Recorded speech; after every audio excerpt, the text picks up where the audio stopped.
Hello? This is the Right Honourable Cornelius Bleakridge Mumblecrust.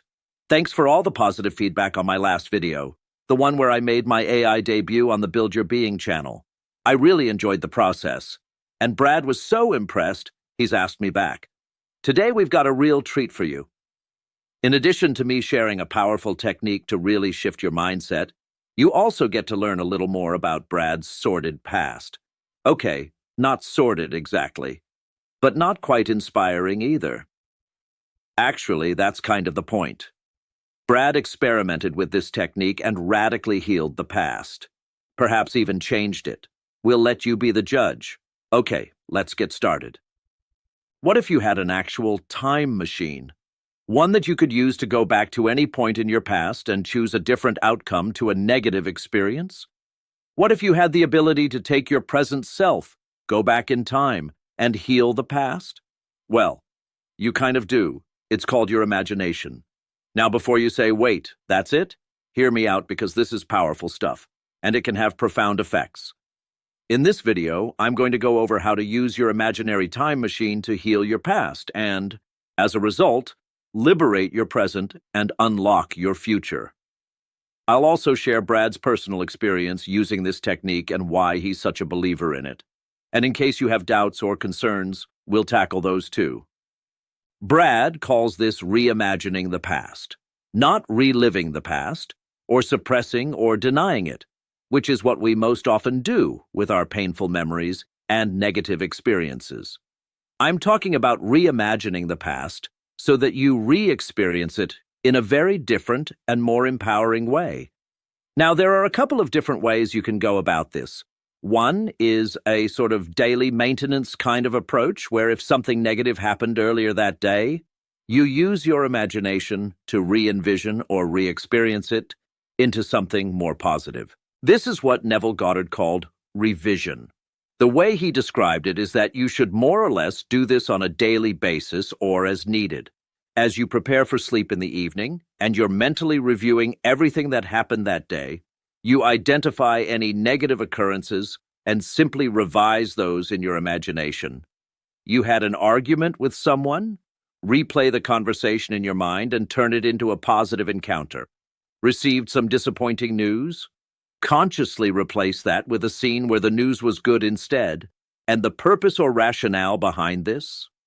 If, as Neville Goddard believed, feeling was the secret and imagination creates reality, by revising negative memories into positive ones, you're going to stay in that positive feeling mindset and continue to create a more harmonious life. And that's going to change your reality and results. Now, this is kind of funny. Brad said he thought that he was the one who'd invented reimagining the past, but apparently not. He said that he was already pretty familiar with Neville, but then one day, out of the blue, he came across a recording where Neville was talking about revision.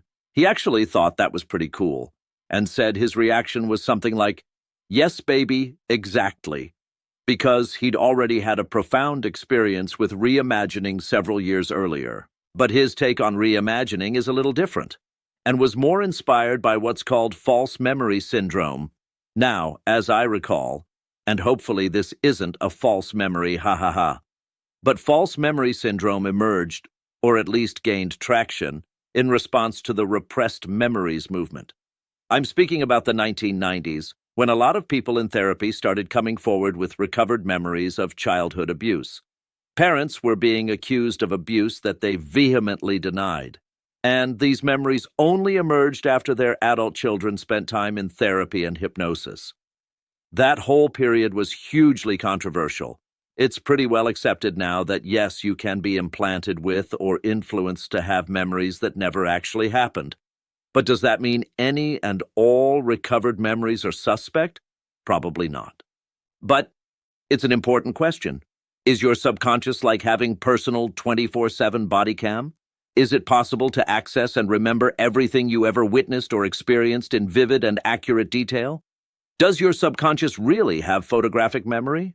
Or is it more like a really detailed and inventive storyteller that can be heavily influenced by a biased therapist while the patient is under hypnosis or through guided meditation? I honestly don't know, and fortunately we don't have to figure that out here. The only reason I'm bringing this up is that as Brad was considering all this and following the cultural debate, he started thinking, hey, if false memory syndrome really is a thing, why couldn't he use it to implant positive, false memories? You know, false memories that would benefit him? Brad has a lot of ideas he feels are brilliant when he first gets them. But let's just say they don't all pan out. But this one did, in fact, prove to be a real humdinger. Because when he actually experimented with this, it was a very profound experience. So what did he do? And how did it change him? Now, Brad is the first to admit that he never suffered severe childhood abuse or PTSD-level trauma or anything like that.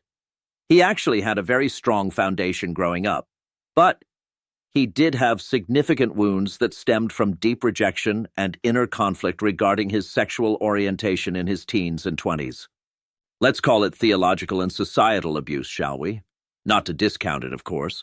When who you are at your core level is rejected in a trifecta sort of way, i.e. morality, you're evil or wicked, unnaturalness, you're disgusting or revolting, and social status, you're a pathetic loser, well, it's perfectly understandable that a vulnerable young people-pleaser might go into some kind of hiding. And the hiding he went into, of course, was all internal. The summer before Brad's freshman year in high school, when he was transitioning from a small private junior high into what was a much larger school, a school where he would only know a couple of people. That summer he made a conscious and terrified decision. His primary objective was to remain as invisible as was humanly possible for the following 4 years, even before he ever stepped foot in his first class. Good Lord, can you imagine? Sorry, not judging here, just thinking out loud. Now, he didn't get bullied or anything, and he did have 2 or 3 friends or acquaintances he hung out with. And he definitely loosened up more in his senior year, but he was so self-protective, and mostly just kept quiet during those years.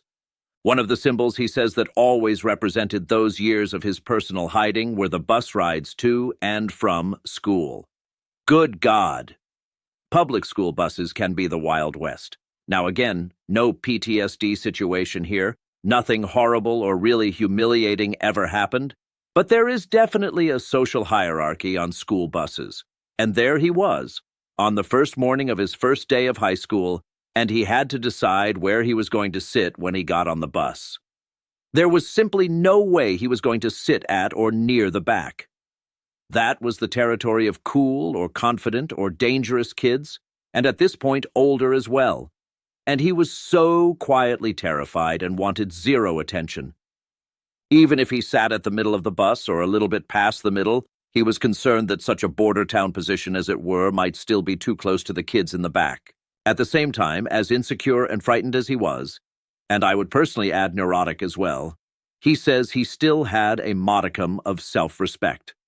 So he was adamant that he was not going to sit right behind the bus driver or in the first couple of rows. That would be equivalent to forever swimming in the shallow end of the pool, or roller skating and holding onto the wall the whole night. Back in Brad's high school years, he made a subtle but to him very important distinction. He saw himself as pathetic but not a total loser. He had low self-esteem, but at the same time did still retain a certain minimum level of self-respect. So what he ended up settling on was sitting in the 4th row, not hiding out too near the bus driver, but also never allowing himself to venture anywhere near the social dangers at the other end of the bus. And that's pretty much where he continued to sit for 3 years until his senior year when he was able to drive himself to school. Okay, here's where I'm going with all this. The weight of the memory of 3 long years riding a bus where his own insecurity was continually, on a daily basis, reinforced every time he boarded the bus and sat down. Well, as he said, it became a powerful personal symbol of his own self-perceived inadequacies. And just because he eventually stopped riding the bus, that doesn't mean he suddenly gained a healthy level of confidence. In his senior year, when he drove himself to and from school, as I said, he loosened up a little more, but surprise, surprise, he still had a self-concept of being pathetic. A self-concept that would cling to him, in one degree or another, for many years after high school. Now, he eventually, slowly, gradually came out of his shell, and came out in other ways too, had a lot of great experiences in his 20s, and made some great friends, and did a ton of personal growth over the years. But years and years and years later, when he decided to experiment with his own personal version of false memory syndrome, the part of his past he decided to reimagine was that damn daily bus ride. So, one night, he went to bed a little early and radically reimagined his very first day of his freshman year, the first time he stepped on the bus. And this time, again in his imagination, he made a beeline straight to the back of the bus, fearless, confident, at ease. He didn't sit in the actual last row, because in his imagination some of those kids were already there. But he still sat back there with them in the next seat and engaged with them. At first, they were skeptical, challenging, even unfriendly. But Brad didn't back down, wasn't intimidated, and even enjoyed the interaction. Whatever they threw his way, he threw back, with humor and confidence. And it didn't take long before he'd gained their respect and was one of them, and they were all talking and joking around like old friends. According to Brad, and his eyes light up when he tells you this little 20-minute exercise gave him such a burst of energy, there was no way he could sleep. He says he's pretty sure he had to get up and go jogging or something. More importantly, it changed something longer term in him as well. His general confidence levels absolutely increased as a result, permanently, not temporarily.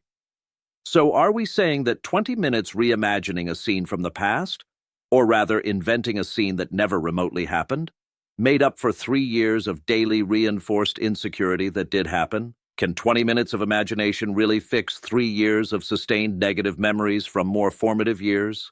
Yes, that's exactly what we're saying. So how is this possible?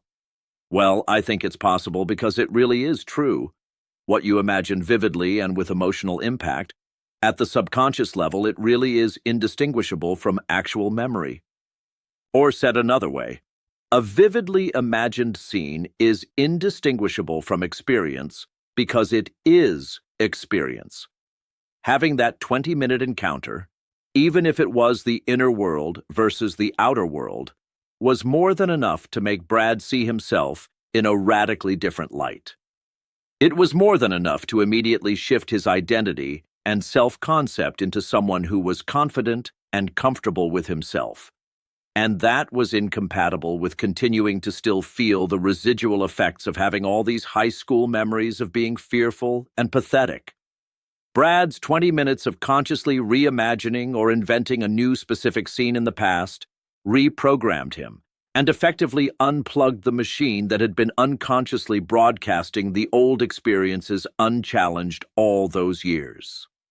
And it was that way that his imagination effectively changed the past. Objections? Sure. I get that there could be concerns with reimagining the past like this. At one level, it could be seen as being dishonest with yourself and inauthentic, because you're basically lying to yourself about what really happened, right? And we've all known or met people who aren't always that careful with the truth, or whose version of events doesn't quite line up with how we saw something go down. But that's a different dynamic, I think. That kind of retelling the past seems more about propping up a fragile ego than anything about healing. What Brad did was re-experience the past in an alternate reality sort of way. It never led him to believe that certain historical events or biographical details didn't happen. He doesn't deny that he spent 3 pathetic and fearful years riding a high school bus. But those memories no longer inform his self-identity because what he experienced in his imagination was so much more powerful. Another question or concern is, does this work with deep trauma or PTSD-level memories? And can it be dangerous to explore? Anytime you're working with trauma, yeah, you're on sacred ground, and that should be treated with great respect. But I have to believe that any form of healing is going to involve re-engaging with the past in some way. And this sort of reimagination that results in a different outcome or experience can't possibly be worse than replaying the original trauma in its unedited form. Again, the idea isn't to pretend the trauma never happened. It's to create a new experience in your mind that dwarfs or resolves the old trauma. Finally, at the end of the day, as weird and crazy as reimagining the past might sound, it's really not. Neville Goddard was talking about a version of this more than 50 years ago.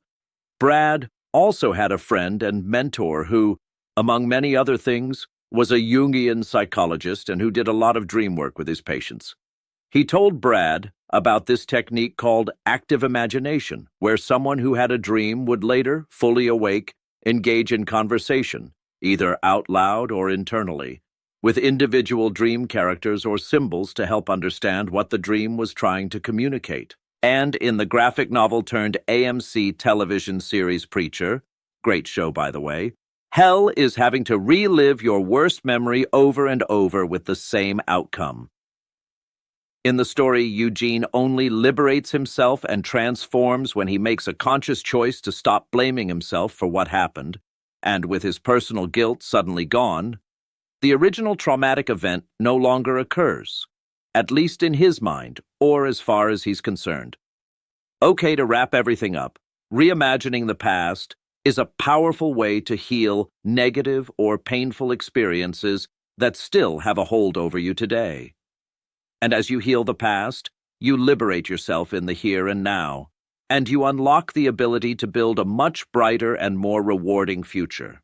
It really is like having an actual time machine, but at the same time, much better and safer. I mean, really, actual time machines have a pretty spotty track record in terms of reliability and their impact on the space-time continuum. It seems like something always goes wrong and you find yourself in a real pickle. Okay. If you enjoyed this, you know the drill. Please consider liking, subscribing, commenting, and clicking the bell notification icon.